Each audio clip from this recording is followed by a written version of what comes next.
여러분, 두 분의 목사님이 친한 목사님이 있었습니다. 뭐 형제라 할 만큼 너무너무 친하게 지내는 목사님이 계셨는데 한 분은 자녀가 5명이 있었고 한 분은 아직 자녀가 없었습니다. 근데 어느 날 함께 이야기를 나누다가 그 자녀가 없는 그 목사님께서 그 자녀가 5명이 있는 목사님에게 자네는 아들이 5명이 있으니 나에게 1명의 양자를 줄 수 없겠나? 라고 하니까 순간 별 생각 없이 나는 5명 있고 1명도 없으니까 그렇게 하겠다고 약속을 했습니다. 아내한테 상의를 해야 되는데 상의를 하지 않고 양자로 주기로 이렇게 결정을 했습니다. 그리고 나서 이제 집에 와서 이제 잠을 자기 전에 이제 생각을 했습니다. 골똘히 왜 생각했을까요? 누구를 양자를 주어야 되는가. 그래서 첫째 얼굴을 딱 떠올리면서 생각을 했더니 얘는 큰아들이니까 양자를 주면 안 될 것 같은 생각이 들었어요. 그래서 이제 두 번째 둘째 아들 생각했더니 둘째 아들 보니까 자기랑 너무 빼닮았어요. 그리고 너무 미남인 거예요, 둘째가. 그래서 둘째도 줄 수 없다는 생각이 들었습니다. 셋째를 생각해보니까, 주려고 생각해보니까 우리 집에서 셋째가 제일 똘똘해. 제일 머리가 좋고 뭐 너무너무 이해력이 빠른 거예요. 그러니 셋째를 주려고 해도 줄 수가 없겠다는 생각이 들었습니다. 넷째를 딱 생각하니까 그 얼굴을 생각하니 어떤 마음이 들었냐면 얘는 때마다 해마다 골골골골 하는 거예요. 여기 아프고 저기 아프고 맨날 병원에 들고 뛰는 애가 4번째였던 거예요. 이렇게 약골이 건강하지 못한 넷째를 보니까 양자를 주기가 참 어렵겠다는 생각이 들었습니다. 그래서 마지막으로 누구였습니까? 막내 얼굴을 생각했습니다. 막내를 생각했더니 그 막내가 너무 귀여워서 양자를 줄 수가 없겠다는 생각이 들었습니다. 그러면서 이 목사님이 하나님을 생각하게 되었습니다. 하나님은 5명 있는 것도 아니고 외아들, 독생자, begotten son 1명밖에 없는 아들인데 그 아들을 어떻게 해요? 저와 여러분들의 인간의 그러한 죄악을 대신하기 위한 번제로 드리기 위해서 그 하나밖에 없는 아들을 정말 값없이 주셨다는 생각을 하니까 그때 이 목사님의 눈에 눈물이 흐르기 시작했습니다. 정말 하나님은 우리를 정말 사랑하시는 분이십니다. 할렐루야. 하나님은 우리에게 좋은 것을 주기 원하시는 하나님이십니다. 그런데 여러분 오늘 본문을 보시면 그렇게 우리를 사랑하시는 하나님께서 오늘 본문을 봤을 때 너무 황당한 당황스러운 장면이 등장합니다. 왜냐하면 하나님께서 지금 아브라함을 사랑하셨을까 안 사랑했을까요? 사랑했는데 그 아브라함에게 어떻게 합니까? 시험하십니다. 더욱더 당황스러웠던 것은 바로 무엇입니까? 자신의 1명밖에 없는 그 독자였던 이삭을 번제로 바치라고 이렇게 명령하셨다는 거예요, 여러분. 여러분, 번제가 무엇입니까? 우리가 하나님께 드리는 번제, 소제 여러 가지 종류가 있는데 번제는 간단히 말씀드리면 그 살아있는 동물을 죽여서 자신이 친히 죽여서 그 죽은 동물을 어떻게 하는 겁니까? 100% 완전히 태워서 하나님께 올려드리는 게 번제인 것입니다. 여러분 생각해 보세요. 자신의 1명밖에 없는 아들을 자신이 죽여서 완전히 태워서 하나님께 드린다는 거 여러분 상상이 가십니까? 너무나 끔찍한 일이지 않습니까, 여러분? 우리가 하나님은 사람을 살리는 분으로 알고 있는데 오늘 본문을 보니까 어떻게 합니까? 자식을 죽여서 태워서 나에게 바쳐라라고 사람을 살리는 하나님이 아니라 사람을 죽이는 하나님처럼 우리가 본문을 생각해 볼 수가 있습니다. 근데 정말 어떻게 보면 누가 보아도 당황할 수밖에 없는 그런 상황을 우리가 보게 됩니다. 그렇다면 여러분 이 아브라함이 하나님께 할 말이 없었을까요? 아니 하나님은 자녀를 신에게 바치는 우상에게 바치는 것을 그렇게 싫어하는 분으로 알고 있는데 왜 그렇게 오랜 시간 동안 주시기로 했다고 약속했던 그 아들을 25년 만에 주시고 나서 왜 그 자녀를 다시 번제로 빼앗아 가시려고 하십니까? 라는 마음이 들지 않았을까요? 우리 같이 한번 창세기 한번 22장 2절 한번 같이 한번 읽겠습니다. 시작. 여호와께서 이르시되 독자 이삭을 모리아 땅으로 번제로 드리라. 오늘 어떻게 보면 너무 당황스러운 본문이지만 창세기 22장을 통하여서 우리는 하나님이 주시는 은혜를 복음의 관점에서 한번 같이 나누었으면 좋겠습니다. 제일 먼저 당황스러운 하나님의 명령에 대해서 아브라함이 어떻게 반응했는가 한번 보도록 할까요? 제일 먼저 보니까 내 아들 독자 이삭을 누구에게? 나에게 바쳐라, 번제를 드리라 라고 했을 때 아브라함이 여러분 어떻게 반응했나요? 아브라함은 아무 대꾸도 하지 않았어요. 여러분. 얼마든지 정말 저는 못하겠습니다, 하나뿐인 아들이 아니라 하나뿐인 딸이라 할지라도 여러분 들을 수 있겠습니까? 그것도 죽여서 번제를 드리라고 하는데 그렇게 할 수 있겠습니까? 인신제사를 그렇게 싫어하시는 하나님이신데 왜 하나밖에 없는 아들을 번제를 드리라고 말씀하십니까? 이렇게 하나님께 저는 못하겠습니다 라고 거절을 할 수 있었을 것입니다. 신명기 12장 같이 한번 보겠습니다. 시작.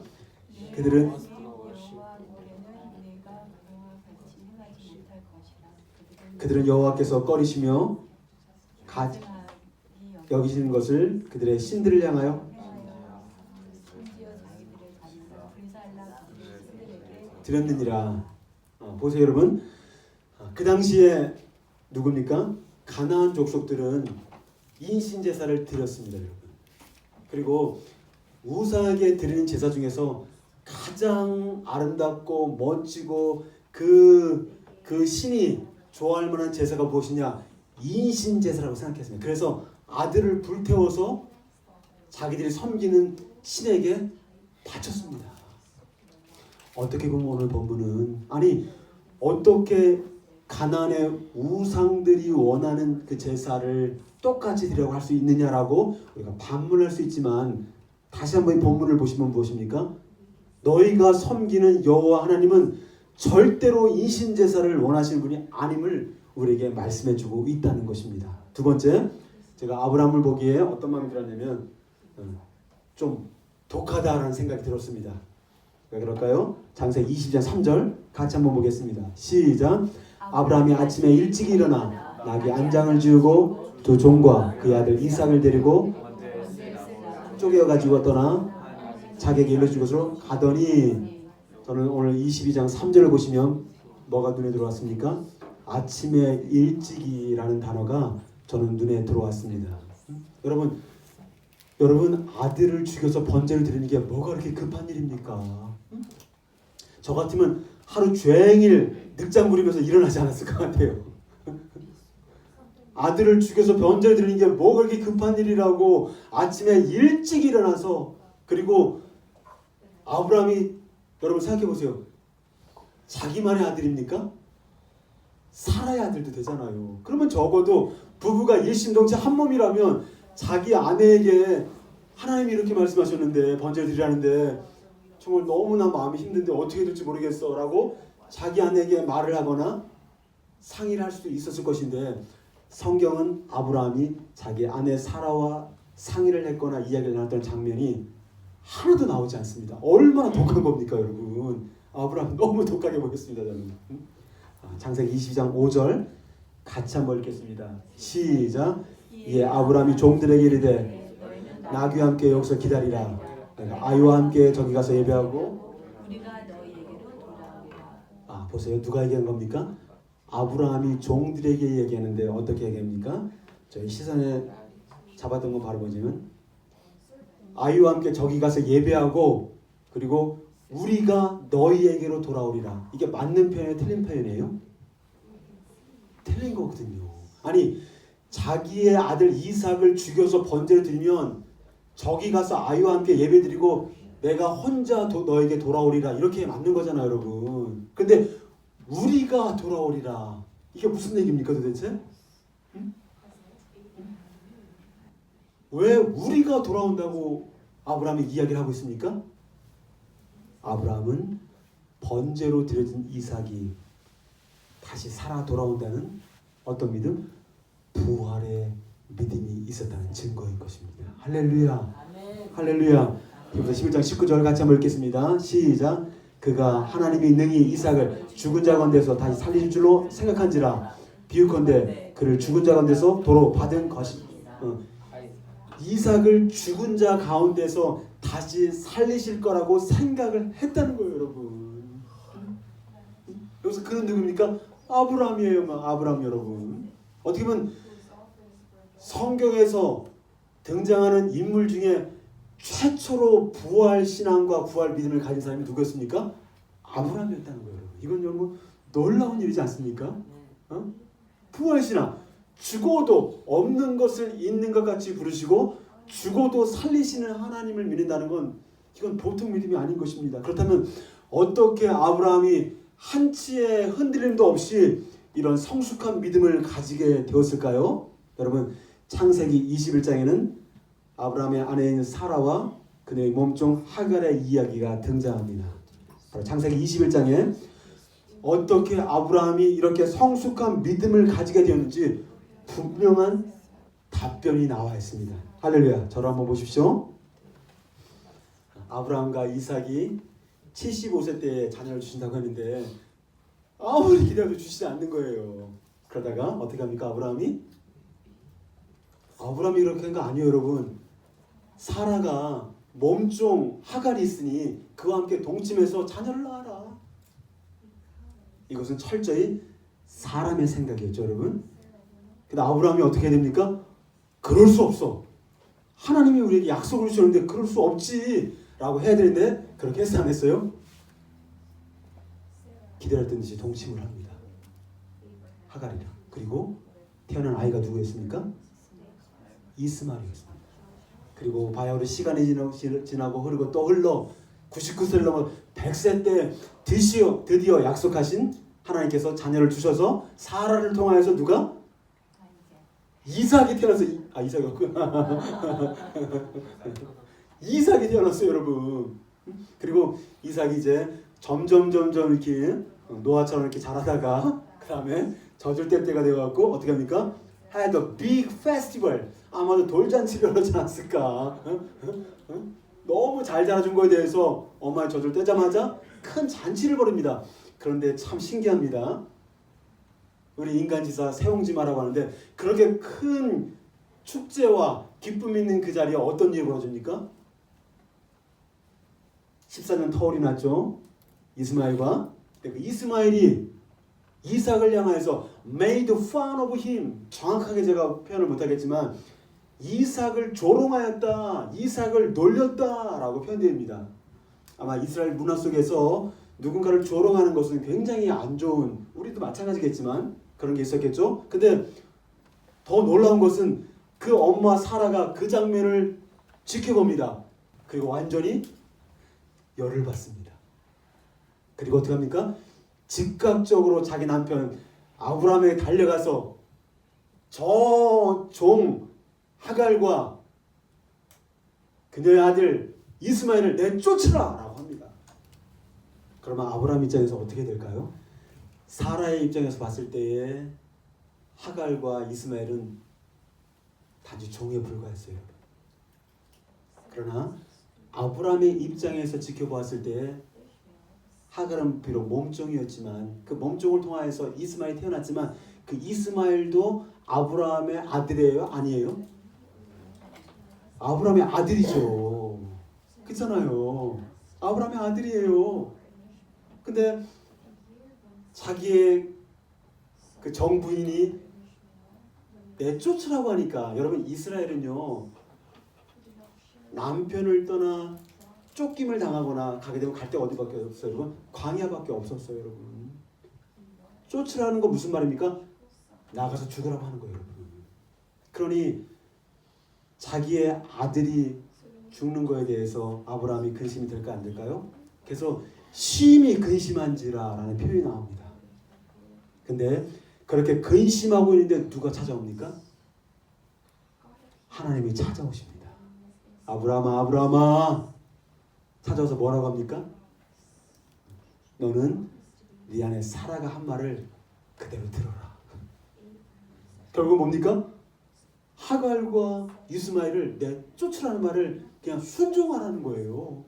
아브라함이 자기 마음대로 내쫓은 것이 아니라 그렇게 고민하면서 해야 되나 말아야 되나 정말 이러지도 저러지도 못하는 그 상황 속에서 어떻게 하나님의 음성을 듣고 떡과 물 부대에다 물을 부어줘서 어떻게 합니까? 그리고 하갈과 이스마엘을 쫓아냅니다. 그리고 어디로 갑니까? 광야로 가게 됩니다. 그때 하나님이 나타나서 아브라함에게 주신 약속이 무엇일까요? 한번 읽어보겠습니다. 창세기 21장 12절 시작. 하나님이 아브라함에게 이르시되 내 아이나 내 여종으로 근심하지 말라. 사라가 내게 이른 말을 다 들으라. 이삭에게서 나는 자라야 내 씨라 부를 것임이라. 13절 시작. 그러나 내 신이 내가 그로 한 민족을 아브라함아 근심하지 말라. 그리고 네 안에 사라가 한 말을 들어라. 그러면서 여종의 아들도 너의 아들이니 그 아들도 한 민족을 이루게 하겠다라고 하나님이 약속의 말씀을 주셨기 때문에 어떻게 합니까? 여기도 아침에 일찍이 하갈과 이스마엘을 불러서 떡과 가죽 부대를 주어서 어떻게 합니까? 쫓아버립니다. 하나님의 약속의 말씀을 듣고 떠나버린다는 거예요. 아들이었던 이스마엘을 번제로 드린 것은 아니지만 아브라함이 자신의 아들 이삭을 하나님께 번제로 올려드리면서 칼로다 죽이려고 할 수 있었던 거 바로 무엇이겠습니까? 이미 한번 이스마엘 그 아들을 하나님께 드려본 경험이 있는 거예요. 그리고 뭐라고 합니까? 이삭에게서 나는 자라야 내 씨가 될 것이다. 이삭을 통해서 태어나는 자가 내 후손이 될 것이다 라고 완전히 약속의 말씀이 방점을 딱 찍어줍니다. 여기서 아브라함이 하나님께 받은 약속의 말씀은 무엇일까요? 12절 다시 한번 보여줄까요? 사라가 내게 한 말을 들으라. 그 다음에 하갈의 아들도 내 신이 내가 그로 한 민족을 이루게 하리라. 그래서 이스마엘을 향한 하나님의 약속을 받아서 아침에 일찍이 결단하는 마음으로 그렇게 시행을 했고요. 마찬가지로 하나님께서 아들 이삭을 번제로 드리라는 명령 앞에 한치의 흔들림 없이 성숙한 믿음으로 아브라함이 순종할 수 있는 비결이 있었다면 무엇입니까? 하나님께서 아브라함에게 주신 약속의 말씀 때문에 가능했다는 거예요. 어떤 말씀입니까? 그것은 바로 하나님께서 반드시 이삭을 통해서 어떻게 그 자손을 번성하게 할 것이다 라고 말씀해 주셨기 때문입니다. 히브리서 기자는 이 장면을 아브라함 믿음을 이렇게 기록하고 있습니다. 한번 히브리서 11장 17절 같이 한번 읽어보겠습니다. 시작. 아브라함은 시험을 받을 때 믿음을 들었으니 그는 약속들을 받은 자로 돼 그 외아들을 드렸느니라. 그에게 이미 말씀하시기를 18절 이삭으로 말미암아 하셨으니 어떻게 자녀를 죽여서 번제로 드리다가는 이 끔찍한 정말 당혹스러운 명령 앞에서 아브라함이 한치 흔들림 없이 그렇게 아침에 일찍이 순종의 장으로 나갈 수 있었던 것은 아브라함의 성품이 좋아서일까요? 아브라함이 성격이 좋아서였을까요? 그렇지 않다는 거예요, 여러분. 하나님께서 아브라함에게 주신 약속 때문에 그렇게 할 수 있었다는 것입니다. 여러분, 저를 보세요. 만약에 하나님께서 창세기 12장에 아브라함을 처음 부르실 때, 그럴 때 너 이삭을 번제로 드려라 라고 명령했다면 아브라함이 그 명령을 지킬 수 있었을까요? 저는 추측하기를 절대로 그렇게 하지 못했을 것이라는 생각이 듭니다. 잘 보세요. 창세기 12장에서 창세기 22장에 이르기까지 어떻습니까? 무려 10장이나 되잖아요. 그렇죠? 12장에서 22장 이르기까지 10장이 되는데 그 10장의 기간이 전부 뭡니까? 전부 40년의 기간이 흐른 겁니다. 근데 보니까 창세기 12장에 아브라함이 어떤 하나님을 경험합니까? 내가 너로 큰 민족을 이루고 내가 복을 주겠다. 복 주시는 하나님을 창세기 12장에서 경험합니다. 그리고 창세기 10장, 14장을 가보니까 하늘과 땅을 주관하는 신이 바로 여호와 내가 하나님이다 라고 해서 하늘과 땅의 주관자 되신 하나님을 또 경험하게 하십니다. 또 창세기 15장에 뭡니까? 내가 너의 방패요. 내가 어려움을 당할 때 너가 어려운 전쟁을 맞이할 때 내가 너의 방패가 되고 내가 너의 상급이 된다라는 그런 하나님을 창세기 15장에서 경험하게 하시고요. 창세기 17장에 내가 섬기는 나는 누구냐? 엘샤다이 하나님이다. 전능하신 하나님이다. 나에게 능치못함이 없다. 너는 하나님 앞에 완전하라라고 말씀하십니다. 그러면서 전능하신 하나님을 창세기 17장에서 경험하게 하시고요. 또한 창세기 22장을 우리가 보고 있는데 창세기 21장 맨 마지막 부분에 어떤 걸 경험합니까? 아브라함이 그야말로 영원히 죽지 않으시는 시작과 끝이 없으신 영원하신 하나님이심을 경험하게 하십니다. 그리고 오늘 본문 1절을 보시면 어떻게 됩니까? 그 일이 있은 후에 창세기 12장부터 창세기 21장까지 전능하신 하나님, 방패와 상급이 되신 하나님, 복 주시는 하나님, 하늘과 땅의 주관자가 되신 하나님, 그리고 영원하신 하나님을 경험하게 하신 이후에 어떻게 합니까? 그 40년이라는 시간 동안 하나님께서 아브라함으로 하여금 수없이 많은 사건들을 통하여서 어떻게? 하나님의 성품을 경험하게 하신 거예요. 왜 그렇게 하셨을까요? 아브라함의 믿음을 성장시켜 주시기 위해서. 할렐루야. 할렐루야. 응? 그러므로 아브라함은 자신이 하나님을 알아가는 만큼 하나님의 지식을 아는 만큼 그의 믿음이 성장해 나갔던 것입니다. 따라서 여러분, 아브라함이 대단한 사람입니까? 그렇지 않아요. 아브라함도 저와 여러분들처럼 똑같은 마음을 가진 한 연약한 사람인 것입니다. 창세기를 보시면 아브라함이 실수하는 장면이 얼마나 많습니까?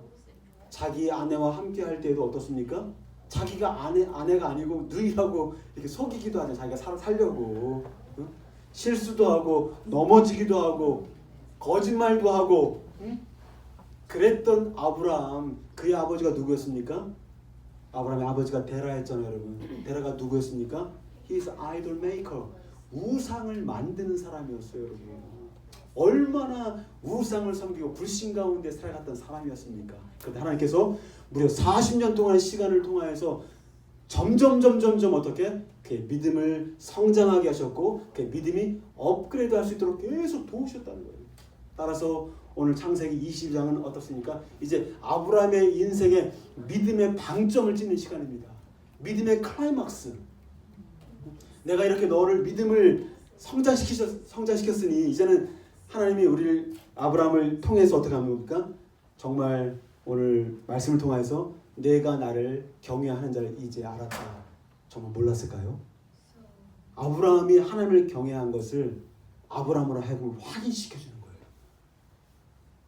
따라서 오늘 창세기 22장은 아브라함의 믿음이 특별하거나 아브라함이 믿음이 대단하다는 것을 이야기하는 것이 아니라 아브라함을 우상을 만드는 데라의 아들로 선택한 그 아브라함을 어떻게 점점 시간을 통하여서 그의 믿음을 성장시키는 어떻게 하나님의 어떤 라이프 스토리를 우리에게 보여주고 있는 것입니다. 할렐루야. 따라서 우리가 하나님을 알아가는 지식 없이 믿음의 성장은 결코 불가능한 것입니다. 아브라함이 하나님을 경험한 만큼 하나님의 어떤 분인지 성품을 아는 것만큼 그의 믿음이 살아났던 것들처럼 마찬가지로 저와 여러분들도 하나님을 아는 만큼 성장하고 하나님 아는 만큼 우리가 믿음을 가질 수가 있는 것입니다. 그래서 호세아 선지자는 우리가 여호와를 알자, 힘써 여호와를 알자라고 말씀하고 있고요. 호세아 6장 6절 같이 한번 읽겠습니다. 6장 6절. 나는 인애를 원하고 제사를 원하지 아니하며 하나님은 여러분들의 스스로 힘으로 드리는 헌신과 희생보다 하나님 아는 것을 원한다라고 이렇게 말씀합니다. 그 다음에 요한복음 17장 3절 시작.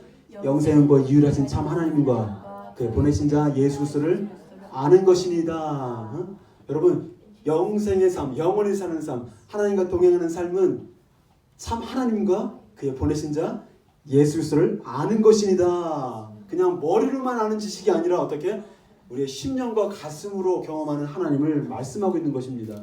그런데 이런 믿음이 언제 어떻게 우리에게 생길까요?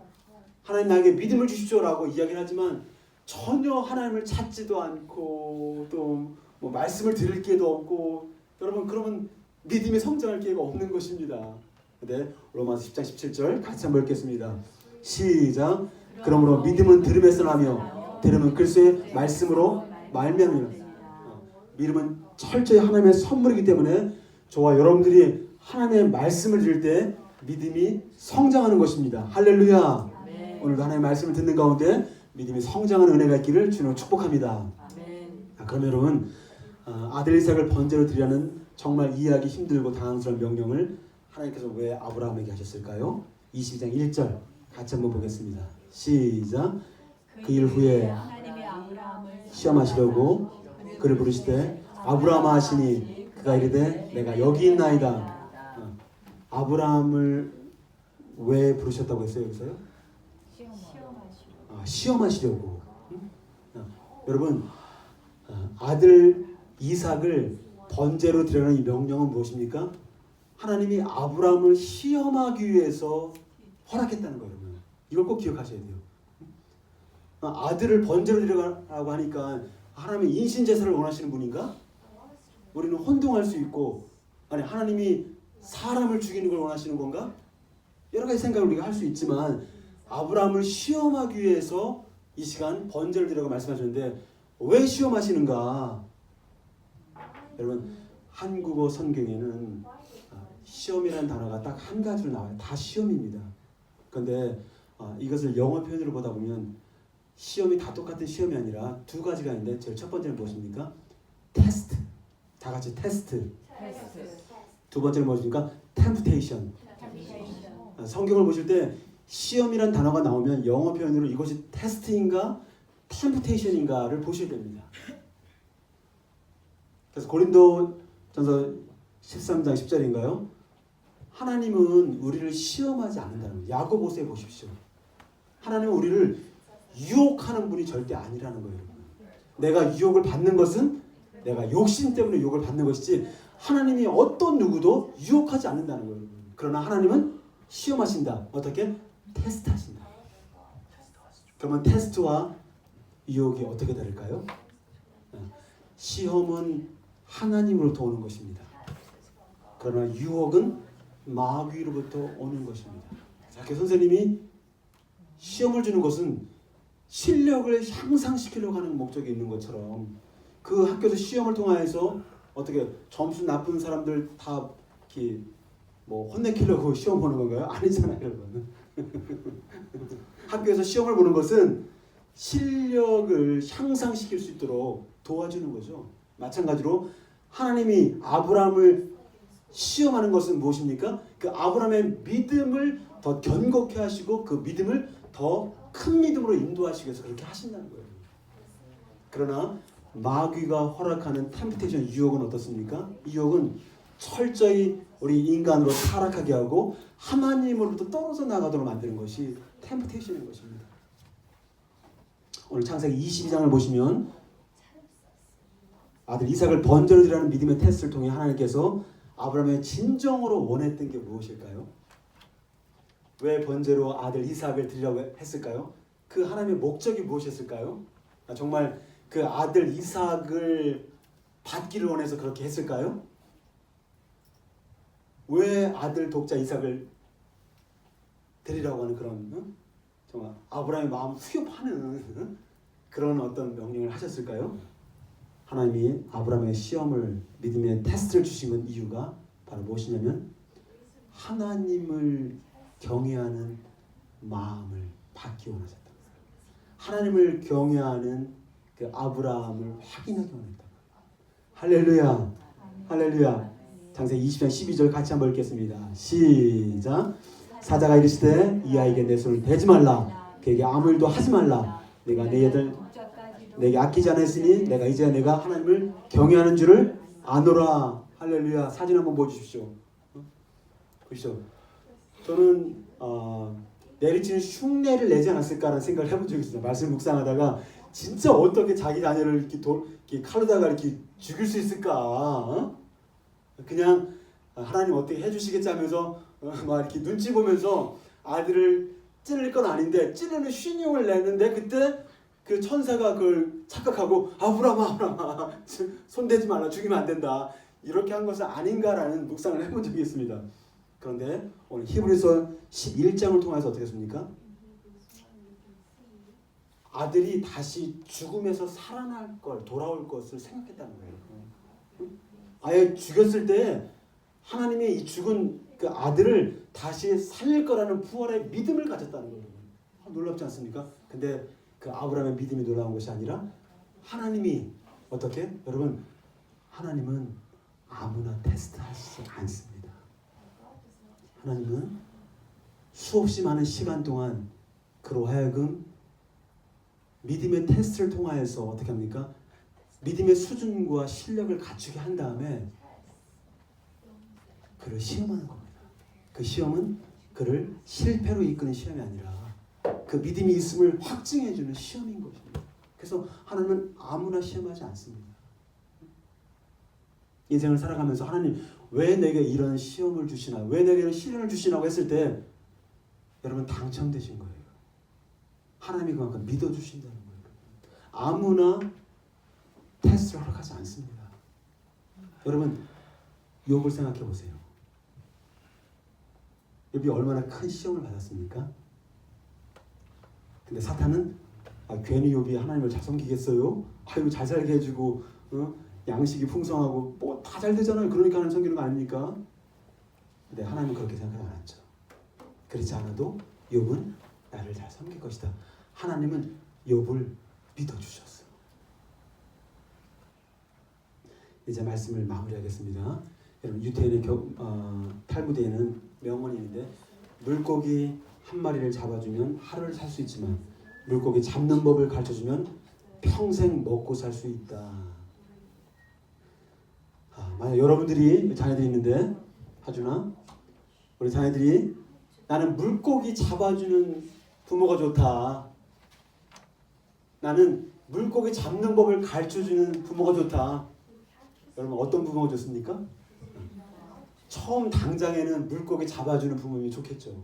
그러나 인생을 멀리 보았을 때 장기적으로 봤을 때 물고기 잡아주는 법을 가르쳐주는 그런 부모님을 더 선호하게 될 것입니다. 마찬가지로 오늘 창세기 22장 본문에서 만약에 우리가 여기서 아브라함의 믿음의 순종을 통해 여호와 하나님의 준비하심과 공급하심을 경험하게 되었으니 우리도 믿음의 순종을 통해서 아브라함이 받은 그 복처럼 우리도 그런 하나님의 공급하심과 어떤 준비하심을 경험한 삶을 살아가자라고 마무리한다면 창세기 22장에 나와 있는 놀라운 복음의 핵심을 여러분 빗나가는 것입니다.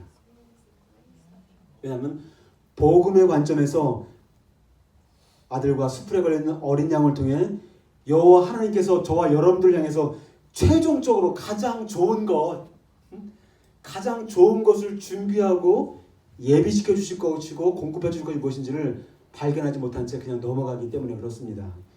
창세기 22장 14절 같이 한번 읽겠습니다. 시작. 아브라함이 그 땅의 이름을 여호와 이레라 하였으므로 사람들이 이기를 같이 따라서 합시다. 여호와 이레. 하나님께서 이삭 대신 번제해드릴 어린 양을 준비해 주셨기 때문에 그 땅의 이름을 어떻게? 여호와 이레라고 불렀습니다. 따라서 여호와 이레의 의미가 무엇일까요? 다 같이 여호와께서 준비하십니다. 여호와께서 공급하십니다. 영어로 The Lord will provide. provide가 공급하다 뜻이 있잖아요, 여러분. 그렇죠? 그러면 이 공급하다의 명사형이 뭘까요? provision. 그래서 여호와께서 준비하신다. 프로비전은 프로 플러스 비전이에요, 여러분. 프로는 미리라는 뜻이고 비전은 무엇입니까? 보는 거예요. 미리 보다. 여호와 이레.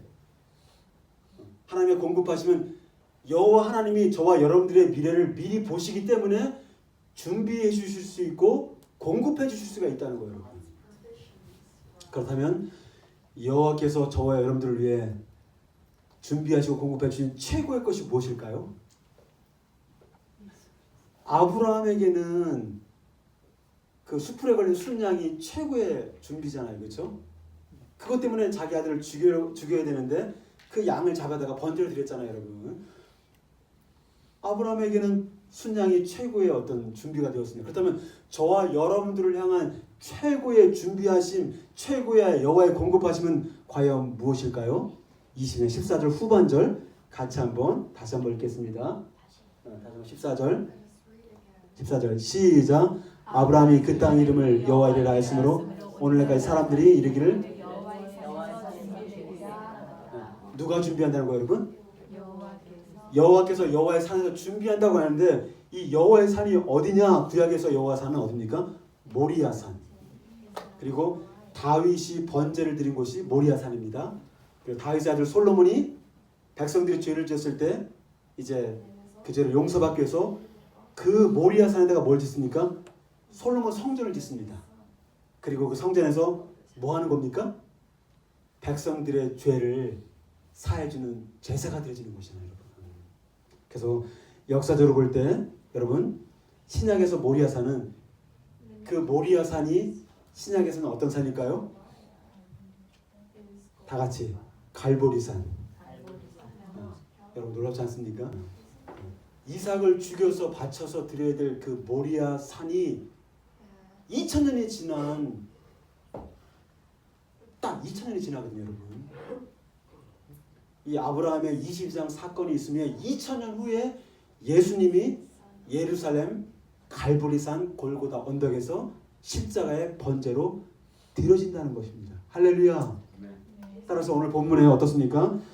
아브라함의 아들 이삭은 성경의 인물 중에서 예수님과 가장 비슷한 인물이에요, 여러분. 누가 성경에서 가장 예수님과 닮았느냐라고 했을 때 누구였습니까? 이삭이 가장 닮은 모델이라는 것입니다. 한번 예를 들어볼게요. 사진 한번 보여주세요. 누굽니까? 이삭과 예수님입니다. 얼마나 많이 닮았느냐? 제일 첫 번째, 이삭도 예수님도 단 하나밖에 없는 아들이었어요, 여러분. 그렇죠? 그리고 두 번째, 이삭과 예수님이 기적적으로 잉태가 되어서 그냥 잉태된 게 아니에요, 여러분. 아이가 없었잖아요, 여러분. 그래서 하나님의 능력 가운데 기적적으로 누가 이삭과 예수님이 잉태가 되었어요, 여러분. 세 번째, 이삭도 예수님도 출생할 것을 누가? 천사들이 예언을 해줍니다. 그리고 이삭도 예수님도 태어나기 전에 이름을 지어주는데 누가 이름을 지어줍니까? 이삭의 이름을 누가 지어주죠? 하나님이 직접 지어줍니다. 예수님의 이름도 누가 지어줍니까? 하나님이 지어주잖아요. 그리고 이삭도 예수님도 어떻게 하나님께 번제로 드릴 어린 양이 되셨습니다. 그리고 이삭이 번제로 드려지는 그 모리아 산이 2000년 후에 예수님이 십자가에서 죽으시는 골고다 언덕 갈보리 산이 됩니다. 그리고 이삭이 모리아 산으로 죽으러 가는 그 기간이 며칠이었습니까? 3일 동안이었습니다. 예수님이 십자가에 죽으시고 3일 동안 죽은 가운데 있으시다가 그 다음날 부활을 하시잖아요, 여러분. 이삭이 아버지에게 반항했습니까? 번제를 드린다고 했을 때. 근데 철저히 순종하는데 예수님도 철저히 하나님께 순종하는 것을 보여줬습니다. 이삭을 위한 번제물을 누가 준비해 주었습니까? 이삭을 위한 번제물을 순양을 누가? 하나님이 직접 예비해 주셨죠. 그렇죠? 그러면 인간을 위한 번제물로 예수님을 누가 준비해 줬습니까? 하나님이 준비해 주셨습니다. 결과적으로 사진 한번 보여주십시오. 이 사진 보십시오. 하나님은 번제물로 드린 이삭과 어린 양을 통해 우리에게 보여주시기 원하는 것은 바로 여호와 하나님이 친히 갈보리산 십자가에 못 박혀 돌아가실 어린 양 되신 예수님을 자신이 친히 준비하시고 예비해 주신다고 하는 예언의 말씀을 보여주는 겁니다. 여러분, 그래서 우리 창세기는 역사서라고 많이 보고 있는데 창세기는 동시에 역사서이면서 예언서로 불러주고 있습니다. 그러니까 이삭의 정말 번제로 드려지고 또 모리아산으로 가고 그 다음에 아브라함이 그를 찔러 죽이려고 하고 또 하나님이 죽이지 말라고 보호를 하고 이런 모든 장면을 쫙 봤을 때 예수님의 모습과 너무나 흡사하다는 거예요. 근데 이게 여러분 이렇게 수많은 10가지가 넘는, 지금은 10가지를 얘기했지만 어떤 신학자들은 30가지 정도 얘기를 합니다. 근데 예수님이 오시기 2000년 전에 이렇게 예수님과 비슷한 아브라함과 이삭 사건을 보여주신 것이 여러분 우연일까요? 아니면 하나님의 섭리일까요? 우연이죠. 우연이죠. 어? 어? 하나님의 섭리 가운데 이 이삭을 통해서 앞으로 오실 하나님이 여호와의 산에서 친히 준비해 주실 그 어린 양 되시는 예수님이심을 보여주는 거예요, 여러분. 할렐루야.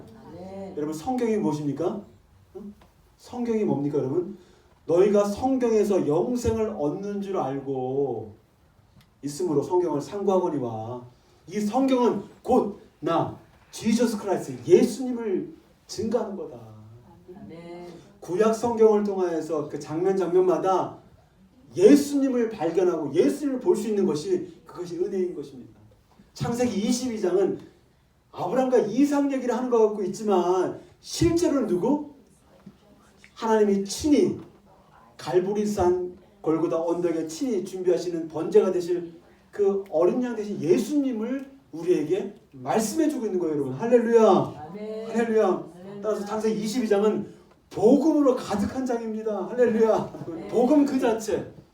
예수님이 이렇게 많이 등장할 수가 있어요, 여러분. 그러나 구약 성경을 읽으면서도 구약은 구약이고 신약은 신약이구나. 구약에 있는 많은 사건들을 통하여서 예수님을 볼 수 없다면 실제 성경을 잘못 보고 있는 거예요, 여러분. 따라서 왜 하나님께서 나는 아브라함의 하나님이다, 이삭의 하나님이다, 야곱의 하나님이다 왜 이렇게 얘기하냐, 여러분? 아브라함은 성부 아버지를 보여주는 거예요. 이삭은 성자 예수님을 보여주는 거예요. 야곱은 성령 하나님의 모습을 이렇게 보여주고 있는 거예요. 그림자로 보여주고 있다는 거예요. 그리고 진짜 실체가 되는 것은 누굽니까? 성부, 성자, 성령, 삼위일체 하나님이라는 거죠. 따라서 이 구약 가운데 구약 안에 너무나 많은 그리스도의 모습이 담겨져 있다는 거예요, 여러분. 이것이 복음인 거예요, 여러분. 구약을 통해서 예수님의 복음을 볼 수 있다면 그것은 진짜 성경을 잘 읽고 있는 거예요. 그러나 성경을 보면서 아브라함의 믿음이 이렇게 좋네. 요셉 잘생겼다. 너무 멋있다. 계속 성경의 인물만을 찬양하고 인물만을 정말 이렇게 빠져있다면 그건 성경을 잘못 읽고 있는 거예요. 왜냐면 성경은 누구에 대해서 증거한다? 예수님에 대해서 증거하고 있다. 할렐루야. 네. 할렐루야. 할렐루야. 이렇게 많은 부분 정말 이삭과 예수님이 함께 보이는 것은 우연이 아니라 하나님의 섭리인 것입니다. 따라서 우리가 섬기는 여호와 이레의 하나님은 물고기 잡는 법을 가르쳐주는 부모님처럼 우리들을 위해 최선의 것을 준비하고 예비시켜 주시는 하나님이십니다. 할렐루야. 아멘. 여러분 우리가 이 땅을 살아가면서 어떻습니까? 여러분 스스로의 힘으로 미래를 조금 준비하며 살아갈 수 있어요, 없어요? 있습니다. 우리의 힘으로 하나님 없이도 미래를 좀 준비하고 이것저것 준비하고 살아갈 수 있어요, 여러분. 뭐 노후를 준비할 수도 있고 또 뭐 건강을 준비할 수도 있고 뭐 수없이 많은 것들을 준비하며 살아갈 수가 있습니다. 그러나 내 스스로의 힘으로 할 수 없는 것들이 있는데 그게 무엇일까요? 죄와 사망과 죽음과 저주의 문제는 아무도 해결할 수가 없는 거예요. 구원과 영생과 죄사함의 문제는 아무도 준비하며 살아갈 수가 없다는 거예요. 우리 힘으로 영생을 준비할 수 있어요, 여러분? 우리 힘으로 구원을 준비할 수 있겠어요, 여러분? 우리 힘으로 무슨 힘으로 죄사함을 받을 수 있겠습니까? 나 혼자의 힘으로는 그렇게 할 수가 없어요, 여러분. 그런데 2000년 전에 이삭을 통하여서 번제를 보여주신 그 죽임당한 그 예수님을 통하여서 어떻게 합니까? 죄와 사망과 저주의 문제를 단번에 해결해 주시고 구원과 영생과 죄사함의 문제를 정말 철저히 준비하는 인생으로 우리를 구비시켜 주셨습니다. 할렐루야. 네. 하나님께서 여러분들에게 구원과 영생의 문제, 죄사의 문제를 해결해 주셨다면 다 준비시켜 준 거 아니겠습니까? 여러분 뭐가 더 필요해? 응? 뭐가 더 필요하겠습니까? 그 예수서 그 안에는 영생이 있고 기쁨이 있고 평강이 있고 생명이 있고 부유함이 있고 용서가 있고 정말 그리스도 그 안에는 모든 보물과 보화가 감추어져 있다고 말씀하십니다. 할렐루야. 아멘. 여호와 이레 하나님은 저와 여러분들을 2000년 전에 준비하셔서 우리에게 놀라운 공급하시면 허락하신 것입니다. 할렐루야. 아멘. 그럼에도 불구하고 나는 이런 여호와 이레 하나님이 의심스럽다. 내 인생을 보면 주님이 준비하시지 않는 것 같아. 내 인생을 보면 주님이 공급하시지 않는 것 같고, 내 인생을 보면 너무너무 어렵고 힘들고 아무도 도와주지 않고 아무도 간섭하지 않는 것처럼 느껴지는 그런 의심이 들어올 때 주님이 우리에게 뭘 주십니까? 약속의 말씀을 주신데, 로마서 8장 같이 한번 읽겠습니다. 시작. 자기 아들을 아끼지 아니하시고 우리 모든 사람을 위하여 내주시니가 어찌 그 아들과 함께 모든 것을 우리에게 준비해 주시지 않겠느냐 이렇게 얘기더라고요. 그 아들과 함께 우리 모두에게 모든 것을 우리에게 공급해 주시지 않겠느냐라고 저는 들리더라고요. 여러분 인생 가운데 어떤 것을 더 공급받고 싶습니까? 주님이 주실 건 다 주셨어. 영생, 생명, 구원, 죄사함, 기쁨, 평안. 그 안에는 모든 보물과 보화가 감추어져 있다고 우리에게 말씀하여 주시는 겁니다. 이제 한 주도 어린 양 되시는 그 예수님을 준비해 주신 여호와 이레 하나님께서 그래서 예수 안에서 영생 가운데 풍성한 대로 모든 쓸 것을 채워주시는 사랑과 은혜를 깊이 경험하는 한 주가 되기를 좀 축복합니다.